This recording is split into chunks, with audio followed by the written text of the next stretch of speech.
Episode की शुरुआत में सभी कल्चरल फेस्टिवल की तैयारियों में लगे थे और हम कोहाको को देखते जो प्रिंसिपल सर से बात करते हुए बताती है magic photography arts club photo और आर्ट डिस्प्ले रख रहे और इसके साथ ही एक इवेंट भी। तो टीचर पूछते ये कैसे होगा। कोहाको बताती है ये एक आर्ट अट्रैक्शन है जो हर किसी के लिए अलग है। वो एक्साइटमेंट से बताती है हम एक आर्ट वर्क के अंदर जाएंगे मैजिक के हेल्प से। प्रिंसिपल सर आपको नहीं लगता ये काफी एक्साइटिंग है? मैं यकीन से कह सकती हूँ ये सबको अपनी तरफ अट्रैक्ट करेगा। और वो वहाँ से जाने लगती है। उसके टीचर कहता है ऐसा क्यों है? जब वो कॉन्फिडेंस से भरी होती है तो ये मुझे इंस्पायर नहीं करता। आर्ट्स क्लब में सब यूथों की ड्राइंग देख रहे थे। वो बताता है मैंने कोशिश की है इसमें और भी ज्यादा डिटेल ऐड करने की। तुम लोगों को ये कैसा लगा? चिगुसा कहता है ये पहली बार है जब तुमने हमसे ओपिनियन मांगा है ड्राइंग को लेकर। रूमी भी इस बात से सहमत थी। यूथो ने कहा था उसे अपनी ड्राइंग किसी को भी दिखाना पसंद नहीं है। यूथो इस पे कहता है ये वाला इवेंट के लिए अगर जो लोग इसे देखने आ रहे हैं वो एंजॉय ही नहीं कर पाएंगे तो इसका कोई मतलब नहीं रह जाएगा। इसके अलावा मैंने तय किया है मैं ड्राइंग परस्यू करूंगा। साओ यूतो से कहता है तुम में बहुत से बदलाव आए हैं। इसके बाद सब कहते हैं ये इवेंट एक हिट साबित होगा। मैं शर्त लगा सकती हूँ इसे देखने के लिए लोगों की लंबी लाइन लग जाएगी और अपनी बारी का इंतजार करते वक्त वो हमारे डिस्प्ले और पीसेस देख सकते हैं। साओ एक सजेशन देता है अब हम जब इस बारे में बात कर ही रहे तो क्यों ना हम असागी के पोस्ट कार्ड भी सेल करें। असागी कहती है हाँ मैं अपना बेस्ट करूंगी। कोहाको हितोमी से बोलती है हमें अपना परफेक्ट शॉट देना होगा। फिर वो सब अपनी अपनी तैयारियों में लग जाते हैं और यू तो ड्राइंग पे ध्यान दे रहा था। जहाँ हितोमी आती है और यू तो उसके हाथ में एक पेंगुइन की पिक्चर देखता है जो हितोमी ने क्लिक करी थी। वो पूछता है तो तुम ये डिस्प्ले में लगाने वाली हो हितोमी? वो कहती है हाँ मुझे एक तरह से इस पिक्चर से प्यार सा हो गया है। वो यूतो की ड्राइंग देखती है जिसमें उसने पेंगुइन को ही ड्रॉ किया था जो हितोमी को काफी क्यूट लगता है। वो कहती है मुझे तुम्हारी ड्राइंग इस वाले में काफी ज्यादा पसंद आई। नेक्स्ट सीन में असागी हितोमी के पीछे एक क्लासरूम में जाती है पर वहाँ हितोमी थी ही नहीं। असागी उसे ढूंढने लगती है तो कुरुमी पूछती है क्या हुआ। वो बताती है हितोमी अचानक से गायब हो गई। कुरुमी को लगता है ये असागी का भ्रम है। फिर वो लोग उसी रूम में जाते हैं और हितोमी वहीं होती है। असागी को ये अजीब सा लगता है। कोहाको हितोमी को आवाज लगाती है तो हितोमी सोचती है मैं यहाँ क्या कर रही थी। चिगुसा कहता है ये क्या बोल रही हो? असागी बताती है मेरा तो दिल ही बैठ गया था। क्या तुम पूरे वक्त यही थी हितोमी? हितोमी बताती है मुझे भी ऐसा ही लगता है वक्त रुक सा गया था मेरे लिए। ये काफी स्ट्रेंज है। कोहाको वहीं खड़ी सोचने लगती है टाइम स्किप हो गया ये कैसे हो सकता है। शाम के वक्त कोहाको को एक मेल मिलता है टाइम गैप के बारे में और वो Yanagido second hand magic book shop की ओर निकल जाती है। यानागिदो से पूछता है तुम इतनी जल्दी में हो अगर ये स्टार सैंड वॉच के बारे में तो मैंने क्राफ्ट्समैन को इसकी रिक्वेस्ट भेज दी है तो अनारी को वर्कशॉप पे जैसे कि तुमने कहा था और वो अभी इस पे काम कर रहे हैं। कोहाको उनसे कहती है क्या वो इस काम को जल्दी खत्म नहीं कर सकते? यानागी तो कहता है हाँ क्यों नहीं मैं उनसे बात करूंगा इसके बारे में पर फिर भी तुम्हें इतनी जल्दी क्यों है? वो बताती है मैंने टाइम मैजिक के बारे में एक इंक्वायरी ईमेल किया था प्रोफेसर अटली जो लंदन इंस्टीट्यूट में है स्पेस टाइम मैजिक के लिए क्योंकि टाइम मैजिक हमेशा के लिए जुड़ा नहीं रह सकता। ये जरूरी पास्ट के इवेंट को अलग बना देगा। ये डाइवर्जन टाइम गैप के बीच में फॉर्म होता है। ये उनके लिए होता है जो भी लोग या सामान टाइम मैजिक के अंदर जाते हैं। हमें इसे जल्द से जल्द छुटकारा पाना होगा जब हमें ऐसा कोई भी साइन दिखे जो अलग है वरना वो हमेशा के लिए टाइम गैप में बंद हो जाएंगे। ऐसे सिम्टम्स मेरे किसी फैमिली मेंबर में भी थे। यानागी तो बोलता है तो इस कारण तुम्हें उसे जल्द से जल्द वापस भेजने की जरूरत है। कोहाको परेशान थी क्योंकि उसने कभी भी इतने बड़े स्केल पे मैजिक प्रैक्टिस नहीं किया था पर उसे हितोमी को बचाना ही होगा। वो खुद में डाउट करती है क्या वो ये कर पाएगी? क्या सब कुछ बिखर तो नहीं जाएगा? यानागी तो उसका हौसला बढ़ाते हुए कहता है जब तक तुम इस मेथड को जानती हो तब तक हमें बस मैजिकल पावर के ऊपर ध्यान देने की जरूरत है। अगर तुम इसमें अच्छी नहीं हो तो तुम हमेशा से दूसरे जादूगरों के साथ काम कर सकती हो। वो ये भी बताता है सबसे जरूरी ये है कि जितना प्योर स्टार सैंड होंगे उतना ही बेहतर तुम काम कर सकती हो। घर पहुंचकर कोहाको हितोमी को सारी बात समझा देती है। वो कहती है तुम्हारे लिए ये सही रहेगा हितोमी कि तुम फ्यूचर के लिए अपने फीलिंग्स पहले ही तैयार कर लो इससे पहले कि तुम फ्यूचर में वापस जाओ। हितोमी पूछती है और ये कब होगा? कोहाको बताती है जितनी जल्दी हो सके। हितोमी सोचती है कि इतनी अचानक ही मुझे सबको छोड़कर जाना पड़ेगा। कोहाको उसे समझती है कि वो अभी क्या फील कर रही है पर अगर हमने जल्दी नहीं की तो मैं पक्के तौर पे नहीं कह सकती कि तुम्हारे साथ क्या होगा। हितोमी कहती है एक बार अगर मैं वापस पहुंच जाऊं तो क्या मुझे पूरी तरह कलर्स दिखने बंद हो जाएंगे? कोहाको टेंस्ड होकर उसे समझाती है तुम मुश्किल में पड़ सकती हो अगर तुम्हें जल्द से जल्द वापस नहीं भेजा गया तो। अगर तुम टाइम गैप में फंस गई तो तुम्हारा नामो निशान भी मिट जाएगा और मैं ऐसा होने नहीं दे सकती बिल्कुल भी नहीं। उसके जाने के बाद हितोमी सोचती है मैंने यहाँ फ्रेंड्स बनाया और आखिरकार मुझे यूतो के ड्राइंग में कलर्स दिखे थे, और इतना ही नहीं फिर वो यूतो के बारे में सोचने लग जाती है और यहाँ कोहाको मैजिक स्पेल करती है प्योर सैंड के लिए।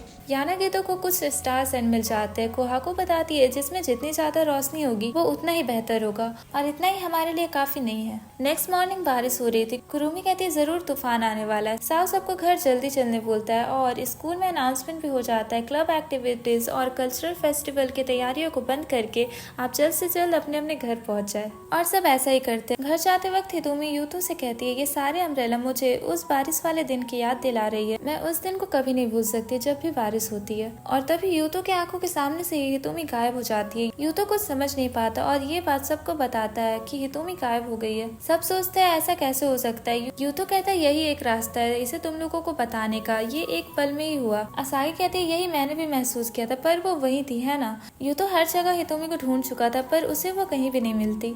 आखिर में कोहाको को उन्हें सब सच बताना पड़ता है। वो बताती है मेरी टाइम मैजिक हितोमी पे कमजोर पड़ रही है।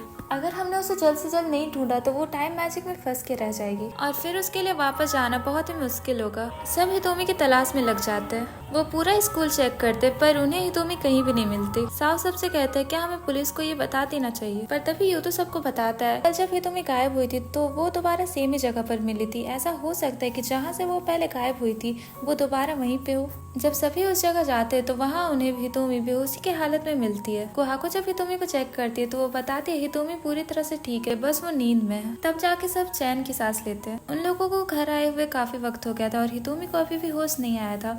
कोहाको हितोमी को ही देखे जा रही थी कि वो फिर से गायब न हो जाए। तभी उनके रूम में कोहाको की दादी आती है और वो पूछती है हितोमी अभी तक सोई हुई है। वो कोहाको को रेस्ट करने के लिए बोलती है पर कोहाको डरी हुई थी कि हितोमी फिर से गायब ना हो जाए। उसकी दादी उसे समझाती है कोहाको अगर तुम ही रेस्ट नहीं करोगी तो ऐसा कोई भी नहीं रह जाएगा जो हितोमी को फ्यूचर में भेज पाएगा। एक तुम ही ऐसी हो जो ये कर सकती हो। अगर तुम्हारे फ्यूचर सेल्फ ने ये तुम पे छोड़ा है तो इसका मतलब ये है कि उसे तुम पे पूरा भरोसा है। सब कुछ सही हो जाएगा। तुम अपने दोस्तों की भी तो मदद ले सकती हो। अगर तुम उनके साथ काम करोगी जो हितोमी को सच में बचाना चाहते हैं तो कोई भी स्पेल तुम्हारे लिए इतना बड़ा नहीं होगा जो तुम कास्ट ना कर पाओ। और मुझे तुम पे पूरा भरोसा है कोहाको, और तुम ये एक शानदार जादूगर से सुन रही हो। अपनी दादी की बातें सुनकर कोहाको थोड़ा अच्छा फील करती है। सुबह जब हितोमी को होश आता है तो वो और कोहाको एक धागे से बंधे होते हैं। कोहाको उसे कल जो भी कुछ हुआ वो सब बता देती है कि कैसे वो फिर से गायब हो गई थी, और ये भी कहती है कि मुझे तुम्हें कुछ जरूरी बात बतानी है।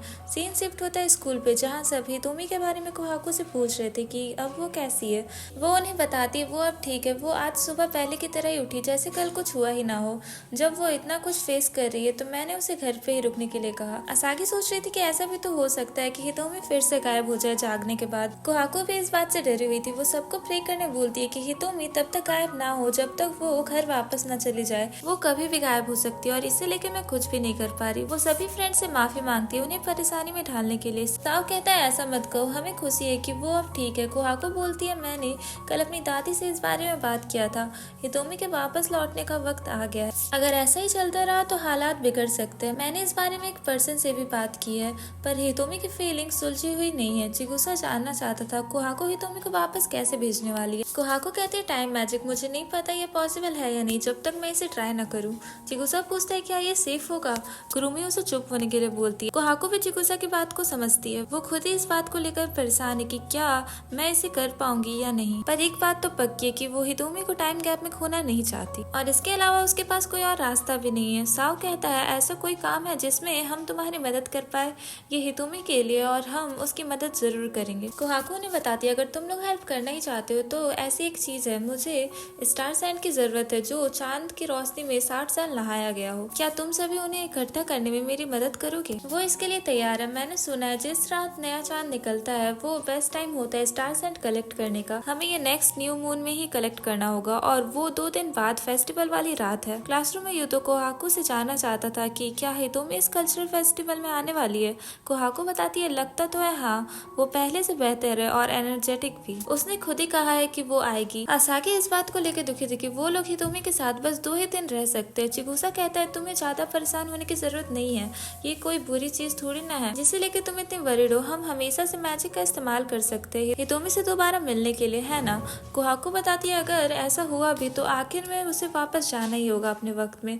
इसके साथ साथ ये भी डर है कि वो कहीं टाइम गैप में ना गुम हो जाए। इसे ट्राई करने में बहुत रिस्क है। असागी रोते हुए कहती है तुम लोग ऐसे शांत कैसे रह सकते हो, ऐसा हो ही नहीं सकता कि हम एक फन कल्चरल फेस्टिवल कर पाए। घर पे हितोमी आंटी से कोहाको के बारे में पूछती है।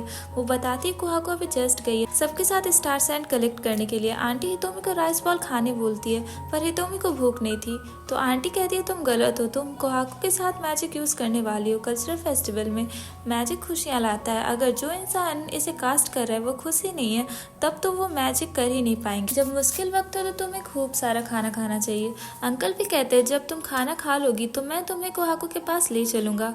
हितोमी उन्हें थैंक्स कहती है। सीन शिफ्ट होता है कोहाको और उनके दोस्तों पे जो स्टार सैंड कलेक्ट करने आए थे। कोहाको बोलती है यहाँ लोग कम ही आते हैं, नेचुरली यहाँ बहुत सारे स्टार सैंड होते हैं जो मून लाइट में बात करे गए हो। हम यहाँ से थोड़े इकट्ठा कर सकते हैं। सब असागी को वहाँ आते हुए देखते हैं। उसकी मम्मी ने उसे यहाँ पर लेकर आया था। असागी उनसे अपने पिछले बिहेवियर के लिए माफी मांगती है। चिगुसा बोलता है मुझे तुमसे माफी मांगने की जरूरत है ना कि तुम्हें। असागी समझ जाते हैं कि उसकी तरह ही सब लोग हितोमी से प्यार करते हैं और उसकी फिक्र भी। वो बस हितोमी को घर सेफली पहुंचाना चाहता है। असागी उन सब से कहती है मैं पूरी कोशिश करूंगी उनकी हेल्प करने की और मैं वादा करती हूँ कि कल मैं नहीं रोऊंगी और हम इसे बेस्ट कल्चरल फेस्टिवल बनाएंगे। साव कहता है चलो मिल के अच्छी यादें बनाते हैं, ये वक्त फन से भरा हुआ होगा। उन्हें दूर से हितोमी देख रही होती है। हितोमी विश करती कि न्यू मून कभी आए ही ना। कोहाको स्टार सैंड एक जार में भर कर यानागितो को सौंप देती है। वो बताता है उनका काम कल तक पूरा हो जाएगा और मैं तुम्हारे कामयाब होने की दुआ करूंगा। यहाँ नेक्स्ट सीन में हितोमी कुछ स्पेल कास्ट करती है एक पेपर प्लेन पे और उसे यूतो तक जाने बोलती है। यूतो अपने रूम में लेटा हुआ था कि तभी उसे पेपर प्लेन देखता है। उसकी खिड़की खोलते ही वो पेपर प्लेन उसके घर के अंदर आ जाता है। वो समझ आता है कि इसे हितोमी ने भेजा है तो वो अपने कमरे की लाइट फ्लिकर करने लगता है ताकि हितोमी समझ जाए कि उसका पेपर प्लेन उस तक पहुंच गया है। उसके बाद हितोमी एक और प्लेन में कुछ मैसेज लिखती है और उसे यूतो तक उड़ा देती है। हितोमी उस प्लेन के पीछे दौड़ती है और वो पेपर प्लेन जाकर यूतो से टकरा जाता है। तभी हितोमी दौड़ते हुए आकर यूतो से गले लग जाती है। यूतो कहता है मैंने भी तुम्हें बहुत मिस किया हितोमी, मैं तुम्हें देखना चाहता था। और यहाँ पर ये एपिसोड खत्म होता है। Thanks for watching, bye.